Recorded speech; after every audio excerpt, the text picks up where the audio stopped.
Falëndërimi dhe lavdërimet i takojnë Allahu xhalla xhelalu, atë falenderojmë dhe vetëm prej tij ndihmë dhe falje kërkojmë. Salavatën me pejgamberin alayhis salam, familjen e tij të pastër, shokët e tij të ndershëm dhe të gjithë ata që pasojnë dhe ndjekin rrugën e tij deri në ditën e gjykimit.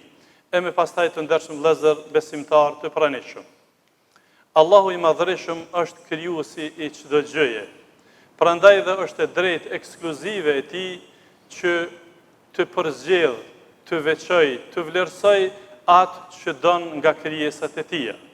Allahu i madhërisëm ka përzgjedh disa nga krijesat që të jenë më të veçanta.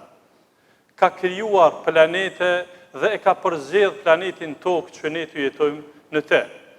Ka krijuar engjëjt me laçe të shumta dhe ka përzgjedh melekun Xhibril që të jetë më i veçantë nga ta dhe të jetë meleku i shpalljes.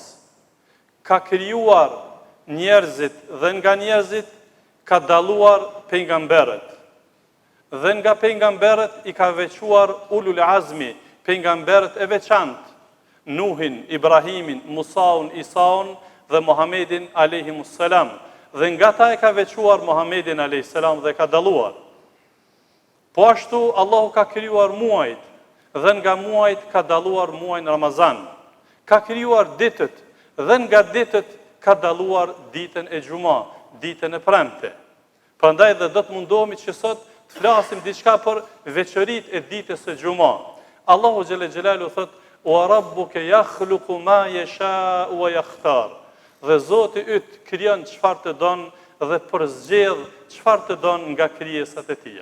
Të ndershëm vëllezër, dua që për pak çaste t'ja përkujtoj vetvetes dhe juve disa nga të veçantat dhe vlerat e ditës së Xhuma, me qëllim që ta përkujtojmë vetveten me theks të veçantë ata që posa kanë filluar të frekuentojnë xhamin dhe gjithsesi që edhe ne të gjithë kemi nevojë për përkujtim. Quhet pra ditë e Xhuma, dita e tubimit dhe grumbullimit, sepse besimtarët musliman tubohen për ta falë namazin e Xhumas dhe për ta adhuruar Allahun xhalla xhelalu. Të veçantat e ditës së Xhuma, ditës së premte janë të shumta. Nuk na premton koha për një hutbë ti përmendim, ti theksojmë të gjitha, por po mundohemi disa nga ato që janë më kryesore. Pra të ndershëm vëllezër, kjo është zonja e ditëve, siç thonë dietarët islam, sepse Allahu e ka përzgjedh ekskluzivisht nga ditët e javës që t'i prin festave të tjera javore.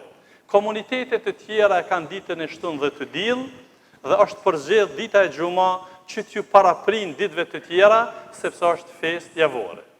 Po ashtu është dita që më së miri lind diellin e te. Në këtë ditë ka lind njeriu i parë, siç thot pejgamberi alayhis salam, në ditën e Xhuma, në ditën e premte lind dielli më së miri. Në këtë ditë ka lind Ademi alayhis salam. Në këtë ditë është fut në xhenet, ka hyrë në xhenet. Në këtë ditë është nxjerr nga xheneti dhe nuk do të bëhet kiameti posa në këtë ditë, pra në ditën e Xhuma. Po ashtu të ndershëm vëllezër, jemi paralajmëruar se ata të cilët vdesin në ditën e Xhuma apo natën e Xhumas në tentën mbrëmje, është një sihariq se nuk do të dënohen në varr, do të privohen nga sprovat e varrit. Kështu tekstualisht ka thënë pejgamberi alayhis salam. Ai i cili vdes ditën e Xhuma, ditën e premte ose natën e saj, do të kursehet nga sprovat e varrit. Pra, nuk do të dënohet në varr, do të kursehet nga dënimi në varr. Gjithsesi që këtij privilegji i paraprin kriterit të qenurit besimtar, sepse ata që vdesin tentën mbrëmje ose në ditën e premte janë të shumtë, por kërkohet kriterit të qenurit besimtar. Dhe thonë dietarët islam se ky është një sihariq për personin i cili vdes po ka qenë besimtar i mirë dhe vdes ditën e Xhuma apo tentën mbrëmje. Po ashtu të ndershëm vëllezër, në këtë ditë obligohet falja e namazit të Xhumas. Falja e Xhumas është obligative për çdo musliman të moshërritur, mendrisht i shëndosh dhe është mashkull. Obligohet falja e namazit të Xhumas.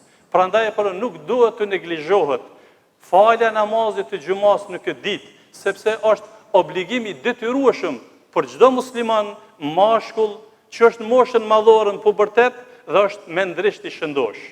Thot pejgamberi alayhis salam, ati që i ikin 3 gjuma radhazi pa i fal, Allahu ja vulos zemrën e tij. Dhe dietarët islam në komentim të këtij hadithi, se e thonë pejgamberit alayhis salam, kanë thënë se ai që e neglizhon faljen e xumas, pa arsye fetare e lën, ja stampon Zoti zemrën e tij. Dhe nën kupton që ja stampon që ka mundësi që nuk udhëzohet më, i ka humbur mundësia për udhëzim, nuk ja pranon më Zoti duat e tij dhe të mirat e tija. Prandaj po duhet me pas kujdes. Nuk e di të ndershëm vëllezër, për shkak të mirave të shumta që i ka dhe të veçanta, është se parapëlqehet dhe preferohet me ardh sa më herët në xhami, sepse është ditë feste javore, sidomos për ata që kanë kohë të lirë. Pra, shfrytëzohet që me ardh ditën e xumë sa më herët në xhami dhe shpërblimet, privilegjet janë të shumta. Shumë ka folë pejgamberi alayhis salam për këtë pikë, unë po e ceki disa prej tyre thanjeve. Thot pejgamberi alayhis salam, ai që pastrohet mirë në ditën e xumë, kështu ka ardhur tekstualisht, ai që pastrohet mirë në ditën e xumë dhe vjen herët në xhami, e treta, hec në kam dhe nuk hyp në automjet, e pastaj ulet afër imamit, e ndëgjon dhe nuk flet, e ka shpërblimin e agjeruesit një vit plot agjerim vullnetar dhe namazliut natës një vit. Pra sikur të ishte vetëm ky hadith si hariç për me ardhë më herët në ditën e xumë do të na mjaftonte. Krejt këto privilegje, llogaritë të ndershëm vëllezër, ai që ka kohë dhe vije herët, dikush pyet sa është herët?